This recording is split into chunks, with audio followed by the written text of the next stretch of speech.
Mesdames Michel, bonjour. Bonjour.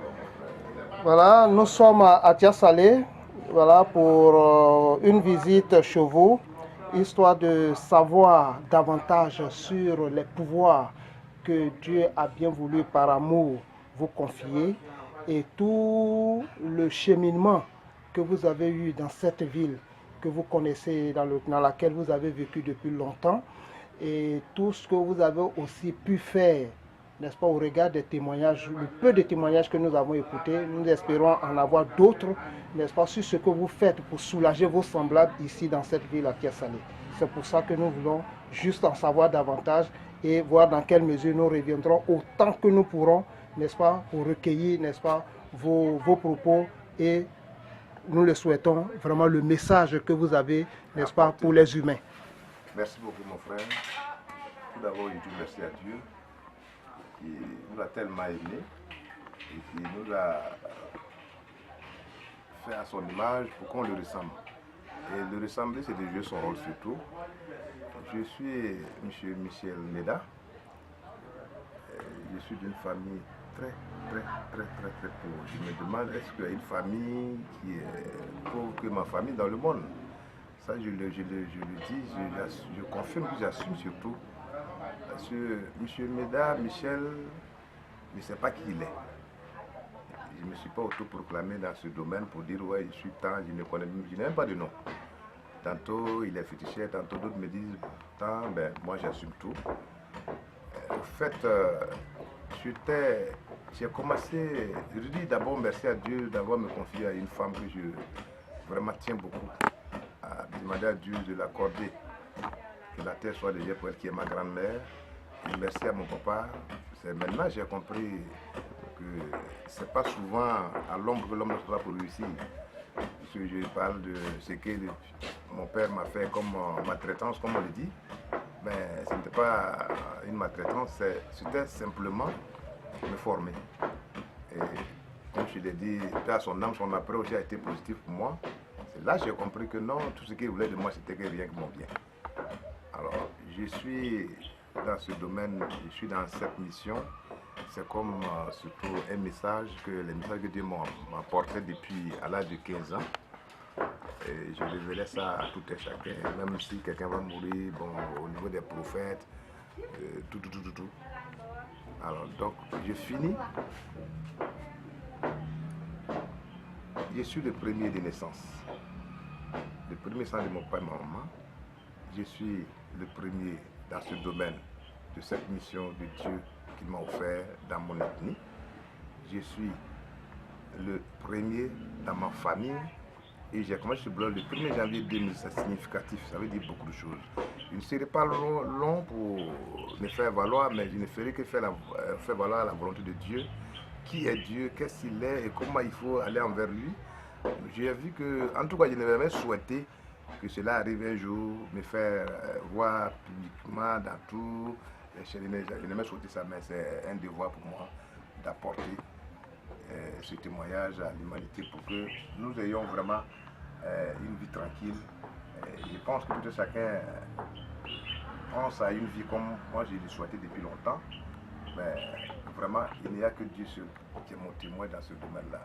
Tous ceux qui auront la chance d'écouter et de me voir parler, je vous demande simplement d'aller très loin de la croyance. Prenez cette parole-là dans la croyance, c'est une parole biblique et coranique surtout. Comme je viens de le dire, les 4 premiers, voire 5 premiers, c'est significatif. Je ne sais pas qui je suis. Et les témoignages sont tellement énormes. Qu'est-ce que je suis? D'abord, dans mes rêves, j'étais avec les prophètes. Lesquels? Le Seigneur Jésus, le prophète Mohammed sallallahu alayhi wa sallam, le prophète Moïse, la Vierge Marie. Et après, en 99, même, ce qui m'a beaucoup donné le courage, et bon, pas l'envie, mais l'amour envers Dieu, c'est en 99 où j'ai vu Félix Houphouët-Boigny, père son âme, qui m'a conduit dans une voiture Jaguar. On est allé chez mon village, il sort, il me donne sa veste, je porte. On revient en Côte d'Ivoire ici, il allait. Bon, j'étais avec quelqu'un que je ne connaissais pas. Maintenant, j'ai connu ce monsieur et il nous enseignait comment est-ce que le monde est. on a fini l'enseignement, il est sorti, il m'a donné un paquet d'argent, je pleurais. Puis il m'a dit non, que mon temps, je serais plus que lui, et de continuer ma prière. Voici comment je l'ai vu. Et le Seigneur Jésus, Père de son âme, j'étais couché, il est venu, on m'a soulevé, on est allé dans un coin où j'ai trouvé une maison en bois, et j'étais là. Et il faut dire, quand je suis rentré, même j'ai trouvé un groupe d'hommes qui dormaient, et je les ai réveillés. C'est pour vous dire que ce que j'en ai dit, l'Africain, les croyants dorment aujourd'hui. C'est-à-dire que nous disons que nous sommes chrétiens, musulmans, mais nous dormons. Mais qu'est-ce que concrètement ces gens de rêve, quel prophète vous avez dit? Le Seigneur Jésus. Le Seigneur Jésus, le prophète Mohammed, sallallahu alayhi wa sallam, et qui encore Moïse, voilà, tous ces grandes figures des livres sacrés que vous avez vus en rêve. Est-ce qu'ils vous ont donné un enseignement ou alors un enseignement particulier? Et qu'est-ce que c'est que le fait de les avoir vus en rêve? Qu'est-ce que cela vous a apporté dans votre vie? Qu'est-ce que vous avez en fait? Je ne vous interromps pas, mais il y a des témoins, ceux qui m'ont vu comment j'étais hier, aujourd'hui, c'est visible. Cela a changé votre vie? Moi, il faut croire à un seul Dieu qui est le donateur de tout. Moi, j'écris à la parole de la nuit et je pense qu'il y a un enseignement spirituel. Parce que j'ai vu que tous les prophètes, même tout ce qu'on nous dit dans le Coran, ils n'ont pas de maître sur terre. Moi aussi, je n'ai aucun maître sur terre. Alors donc, à un moment donné, il fallait passer. J'ai dit non, ça là, je ne deviendrai jamais féticheur. Et je ne vais jamais acheter un vélo pendant 30 ans. Et je sais depuis 2000 ce que je suis devenu. Alors donc, on n'a pas besoin de me demander, pour ceux qui peut-être viennent me voir aujourd'hui, qui me côtoient aujourd'hui, pour me poser ces questions, mais tous ceux qui m'ont connu, mon passé, vraiment, je pense qu'ils n'ont pas besoin de demander qu'est-ce que je gagne déjà et comment ça s'est devenu. Parce que d'abord, voir ces gens de personnes sur terre, voir, étant en vie, puis les voir, causer avec eux, ça veut tout dire. C'est combien de personnes que je viens de parler, 2 ou 3 prophètes que je viens de parler, ils sont où? Ils sont avec notre Créateur. Bon, donc être avec ceux-là, c'est être avec Dieu. Ouais. Et Dieu, il est tout pour nous. Ouais. Donc moi, je n'ai pas de problème de vie depuis 2000. Comme je l'ai dit, j'étais perdu, je ne sais pas où partir. J'étais aussi comme vous, chercher partout, mais voici, c'est une seule voie. Tia Salé est une terre pour moi, je ne sais pas comment il faut qualifier cette terre-là. J'ai bu de l'eau partout, je n'ai pas eu vraiment... J'ai toujours eu l'appétit de la soif d'eau. Partout où j'ai vécu, dans le Burkina, en Côte d'Ivoire, dans tous les milieux que j'ai vécu, je pense que je n'ai pas eu cette paix du cœur. C'est pas Tia Salé. Donc, je respecte fortement, vraiment, et je le dis, je souhaite que cette terre-là apporte ce qu'elle m'a apporté à tous les Ivoiriens surtout, et en particulier le reste du monde entier, parce que c'est comme un prophète qui vient de naître dans un milieu. Et quel milieu? Tia Salé fait partie de la Côte d'Ivoire. Tia Salé, on parlerait de la Côte d'Ivoire, pas de Tia Salé. Donc je demande à tout un chacun, sincèrement, ceux qui auront la chance de m'écouter et de me voir parler, de croire, de prendre. C'est des paroles bibliques coraniques. Je sais, je n'ai pas beaucoup de paroles. On le dit souvent, comme je viens de dire là, ce n'était pas mon souhait. Ma volonté de voir comme ça, publiquement, toi disant que je ne sais rien faire, mais je sais accompagner l'homme. Nous avons appris ça et là, que vous avez reçu beaucoup de révélations sur des événements qui ont jalonné l'histoire de la Côte d'Ivoire récente. Et toutes ces révélations que vous avez eu à faire vous-même, n'est-ce pas, se sont retrouvées exactes. Et ces révélations vous ont été apportées à travers des rêves, à travers, n'est-ce pas, de grands esprits que vous rencontrez en rêve. Comment vous expliquez ça? Quand on parle de rêve, moi ça me chauffe le cœur. C'est des enseignements. Ok. Parce que vous recevez les enseignements par les songes. Les gens ont l'habitude de dire que les rêves, des cauchemars. Il n'y a pas de cauchemar. Comment un humain, tu dors, tu es mort. Et quelque chose se passe dans ta tête, tu te réveilles, ça est dans la tête. C'est pas un enseignement. Et je pense que quand vous voyez, quand vous lisez la Bible, le Coran, ils sont enseignés comme ça. Tout à fait. Les rêves n'ont rien à voir avec l'enseignement spirituel. Alors donc aujourd'hui, je dis bien et je répète, ce pays-là, les Ivoiriens doivent être fiers et heureux de voir que Dieu a choisi cette terre-là qui dirige l'Afrique de l'Ouest. Tout un chacun, comme je l'ai dit à tout moment, à tout un chacun doit prier Dieu à voir être utile. La Côte d'Ivoire est utile à combien de pays dans le monde? C'est très important. On ne tape pas ça à partir de vous dire que je suis Ivoirien. premier fondateur de ce pays est parti. La terre est restée.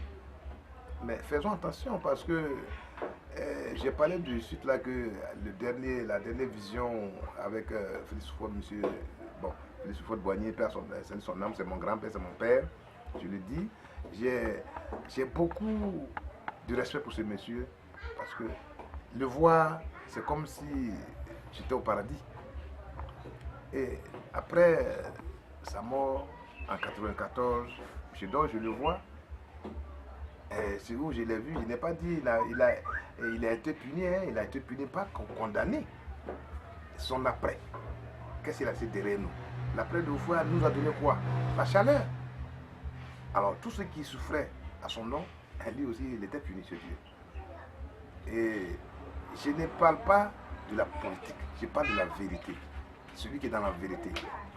Je ne parle pas de parti politique. Je n'ai aucun parti politique dans ma vie. Mon parti politique, c'est Dieu. Et ce monsieur, bon, l'occasion me donnera officiellement de pouvoir détailler tout. Mais aujourd'hui, je veux que vous appreniez quelque chose. Qu'il y a quelqu'un parmi nous aujourd'hui que Dieu l'a aimé comme Facel a aimé les deux personnes. Je le suis. Je ne vis que de lui. Alors, donc, la Côte d'Ivoire, c'est depuis 1994, après l'enterrement du fondateur, j'ai vu tout ce qui est arrivé, tout ce qui a commencé jusqu'en 2010. J'ai vu tout et j'ai expliqué. Il y a des témoins. Il y a des témoins, ils sont en vie. Ce qui est arrivé à la Côte d'Ivoire, beaucoup d'hommes savent. Et puis bon, aujourd'hui, ils pensent que c'est des choses qu'il faut éviter. De ne pas taper la patrie pour dire que je suis Tan, je suis Pierre, je suis Paul. C'est très important. Donc vraiment, je pense que je serai bref cette fois-ci. Mais prochainement, j'aurai le temps de développer tout et aller jusqu'à plus que là pour que c'est ce que je viens de dire. Il n'y a que simplement, ce n'est pas une publicité pour dire que je suis Tan. À vous de me juger, à vous de me donner un nom, qui je suis, quelqu'un qui exerce un métier, qui est sur une route, qui est sur une voie, qui donne tous les jours et ça ne vient de personne. Je n'ai aucun maître sur terre. Dans mon ethnie, il n'y a pas sur le milieu, il n'y a pas quelqu'un qui peut soulever son doigt qui fait ça. Dans ma famille, non. Mais il y a plein de choses. Croyez le prophète, bon, je ne parle de l'ange parce que quand on parle de génie en Afrique, on pense que le génie, il est temps, mais on peut avoir son propre génie. Mais en 1999, je suis allé trouver l'ange, il a su au marché, tout ce qui est arrivé en Côte d'Ivoire, il a des témoignages. Ils sont là, donc avec le temps, comme on ne donne pas tout. Ouais. Nous serons très heureux vraiment d'avoir la suite avec vous parce que tiens, toutes les informations qui nous parviennent font état de ce que vous êtes quelqu'un au grand cœur, pétri, n'est-ce pas, d'une grande sagesse et qui est prêt à partager avec, n'est-ce pas, ses semblables. Nous serons très intéressés à le savoir. Votre opinion et votre thérapie, votre vision sur la réconciliation des cœurs et des esprits en Côte d'Ivoire, votre vision également et votre enseignement pour que l'homme d'aujourd'hui puisse bien se conduire et connaisse, n'est-ce pas, son Seigneur, celui qui l'a créé, qu'il soit musulman, qu'il soit chrétien, qu'il soit, n'est-ce pas, comme on le dit, boussoniste. Nous prions pour que Dieu vous garde longtemps sur cette terre de Tia Salé et que franchement, nous puissions faire ce travail de mémoire afin que la génération future puisse s'inspirer de ce que Dieu vous a donné comme don. Vraiment, j'ai été très heureux de faire ce déplacement et honoré aussi que vous nous ayez accordé, n'est-ce pas, ce petit entretien de 20 à 30 minutes pour lequel nous sommes là depuis hier. Merci bien, que Dieu vous bénisse. Amen, amen, amen. Que Dieu nous accompagne surtout. Merci. Et qu'il nous accompagne surtout, que tout soit sa volonté surtout. Amen. Merci bien. Okay.